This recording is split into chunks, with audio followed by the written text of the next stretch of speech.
is going on, guys? This is James with another motovlog video, and I got a pretty good topic for you. This is going to be about old Ironheads. Are they worth it? Are they worth the pain of taking care of and maintenance and all the things that maybe someone that was thinking about buying an Ironhead will want to know? So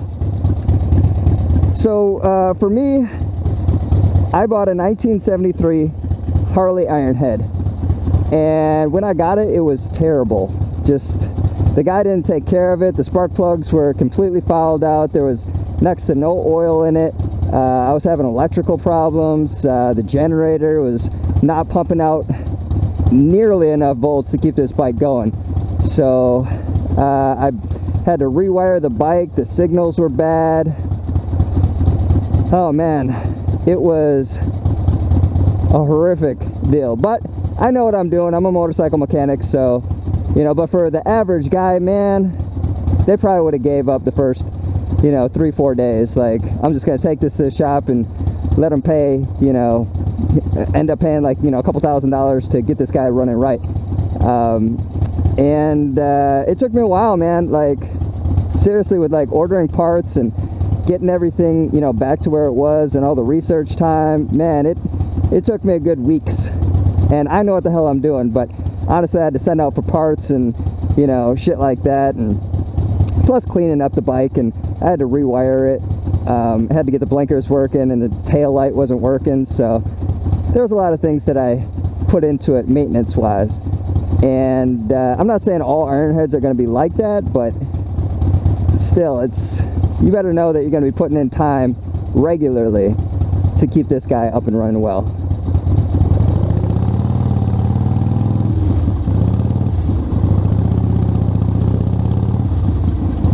So a couple things that I like about the bike. It's got good power, man. It's got a good pick up and go, you know, right out the gate. The torque is good. Shit, a little wet out, or I'd take off quick for you.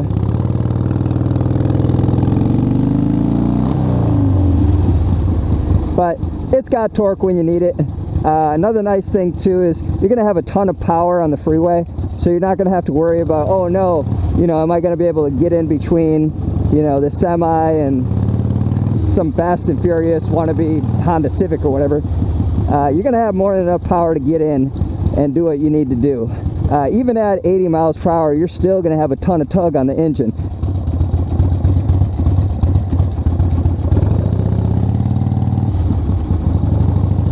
But when it comes to maintenance, even on newer Harleys, you're still going to have to do a good amount of maintenance. Harleys are not the type of bike, like, I consider Hondas to be the best bike. And I know it's funny saying that because I own a Harley, but I don't know, everybody just wants to own a Harley eventually, you know, just check it out, see what all the fuss is about, and it's cool, man. You know, it's the vibration, because this is an old school Harley, it doesn't have the engine mounts in it, so it's like old school train, man. It's just chugging along, you feel all the vibrations, everything's just alive in it. It's, you know, old school machine, it's nice. But like I said, it's not like a Honda where you're going to be doing minimal maintenance to it. You're gonna have to keep on readjusting the lifters on it, the cam lifters, oh, the valve lifters, whatever the hell they call them. It's funny, I'm a mechanic, but I don't know shit for terms.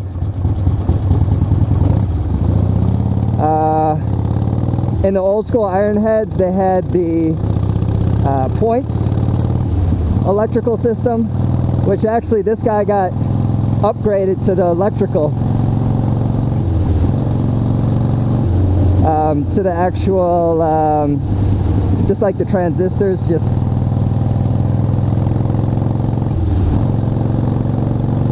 basically the newer version. It's not the point system, it's just a little electrical box, and it's a lot easier, a lot more reliable.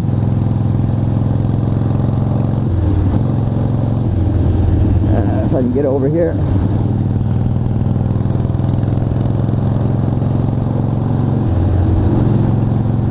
But the bike has a lot of good things about it. I don't want to say all bad things about it. It looks awesome. Great aesthetics. The balance to the bike is phenomenal. Especially for being a 1000cc engine. If you get a 1000cc engine in like a Suzuki or a Yamaha or, you know, a Kawasaki, if it's going to be a cruiser, it's going to be fucking heavy as shit. It's going to be like a refrigerator on wheels. And Harleys aren't like that. Just with the V-twin engine, whatever they did, they made the body just really light. Even on the old school bikes, it's very maneuverable. You don't have to worry about whipping around a turn and being like, oh shit, you know, this thing's too heavy. It's light, it's nimble. Don't get me wrong, it's not a sport bike by any means, but it does what it needs to do, and you don't really need to feel like it's overwhelming whatsoever. But like I said, the downsides is the maintenance. You have to tune and tweak a lot of things on this bike.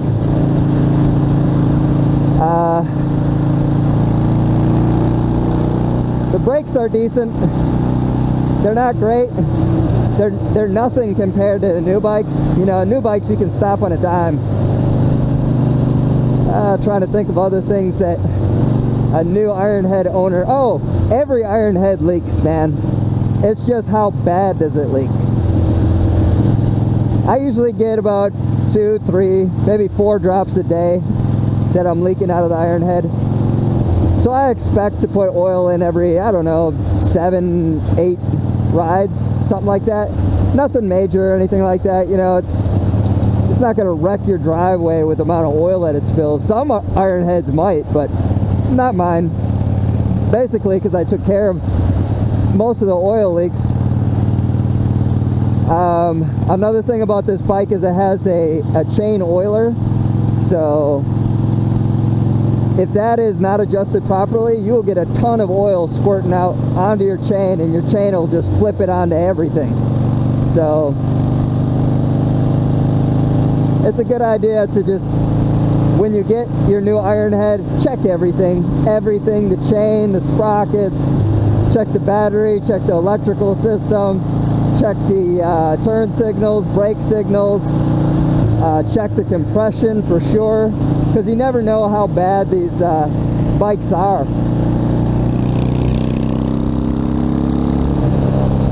Some of these bikes people just left out in the rain, and you don't know if it's going to be rusted out or what the hell's going on, especially with a guy that doesn't know what the hell he's doing and tries to, you know, just rig shit up. And you're kind of just the guy that's the experimental, you know, bunny that's like, what the hell's going on here? You're gonna hop on a bike that might not even be safe. So check everything out, you know, check your brake fluid, check to make sure everything's working properly before you actually get out on the bike, because most people won't tell you. Most people will lie to you, especially people on Craigslist. They just don't care. And with a bike being, you know, 35, 40 years old, even some mechanics, you know, some things will float right by them, and you just won't know what's going on. But gas mileage really isn't that good, only on my bike, because basically I jetted it to be a lot more powerful. Which it has power. It gets up and goes.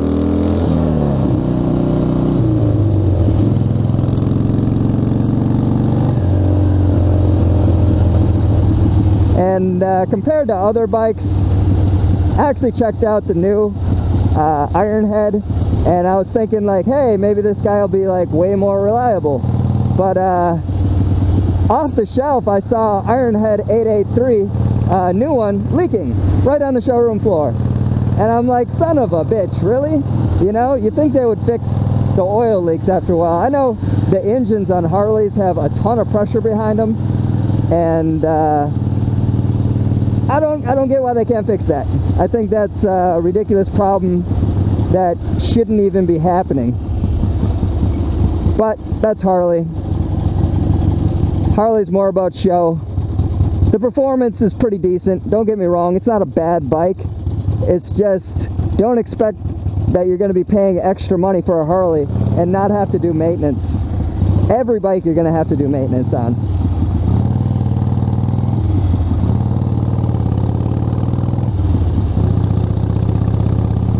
Honestly, Harleys more so too. They break down so quick.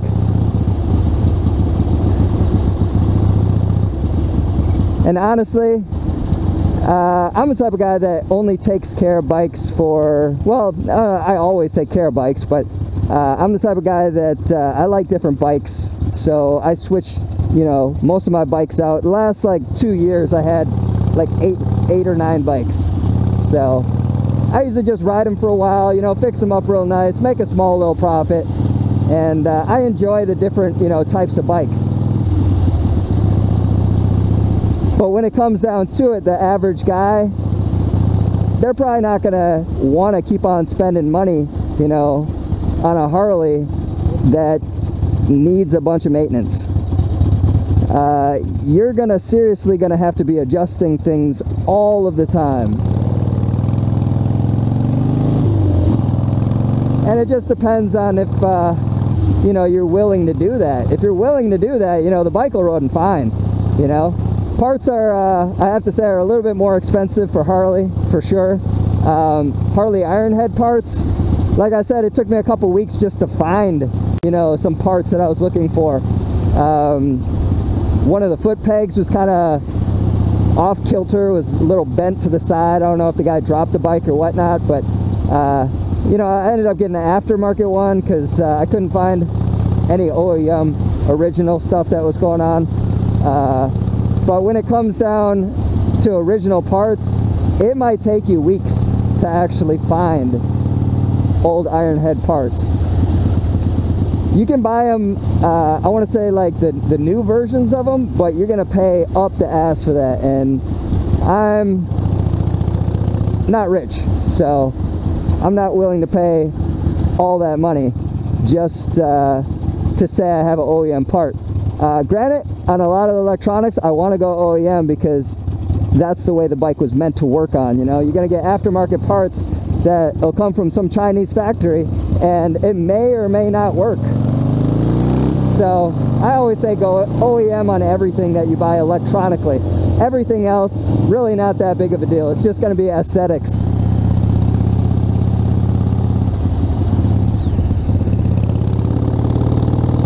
But I like the bike, it's fun. It's got a nice growl to it. I got drag pipes on here, so that was a son of a bitch trying to jet the carbs for that. But, and everybody says you can't jet carbs that have drag pipes on it, but I did, and this bike is a beast. So don't be detoured. Even that, I know there's like a S&S video out there, and this guy's like, oh, the only way to fix S&S drag pipes is to throw them in the garbage. That dude's a fucking idiot. Why would you do that? Ironheads, they can run really well with drag pipes. Dude's just being a dick, and he doesn't want to fuck around with them. That's the thing, is you got to put in your time. You got to figure out what jets actually work for your bike. And you got to figure out what altitude your bike is at and rejet accordingly as well. If you're going, you know, into the mountains every other weekend, don't expect them jets to work perfectly.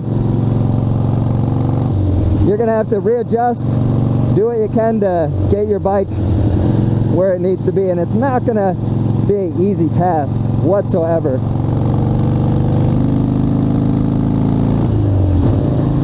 But if you're willing to put in the time, they're worth it. You know, I have a really good time on this bike. I always get a ton of compliments from people that are like, oh man, I love that old Harley look, you know, I love that growl, the sound of those are amazing, and it looks just beautiful. It's a beautiful bike. But like I said, it's the upkeep. That's the downfall of these bikes.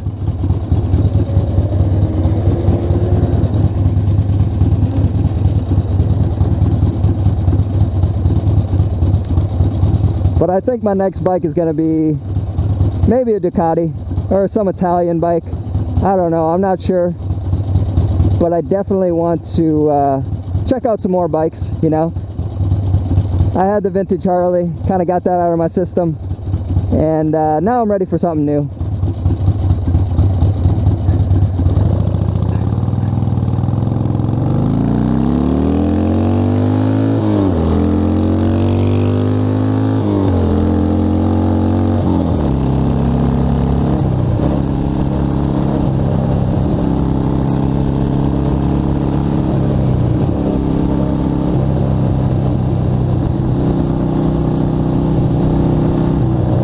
I like to jump back and forth from sport bike to cruiser. Sport bikes and cruisers are two different worlds.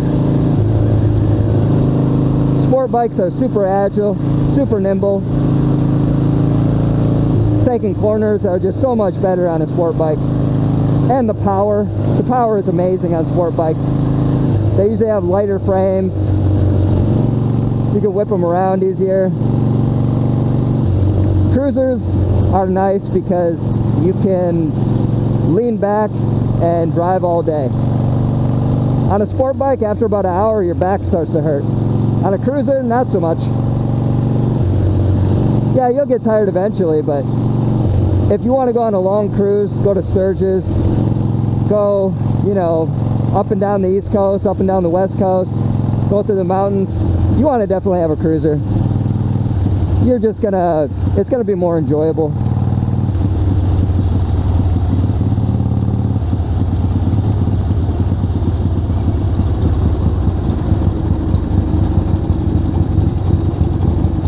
Well, if I have any other things that maybe I missed, that maybe you guys wanted to ask a question about, leave me a comment, subscribe, like, don't like, I don't care, do whatever the fuck you feel like. But if you guys maybe need a hand with something, let me know, and I can probably help you out, give you maybe a tip, a pointer. Maybe I can't give you the exact answer for your bike, but at least I can probably get you in the right direction. So this is me, guys, signing off. If you guys need anything, let me know. Peace out.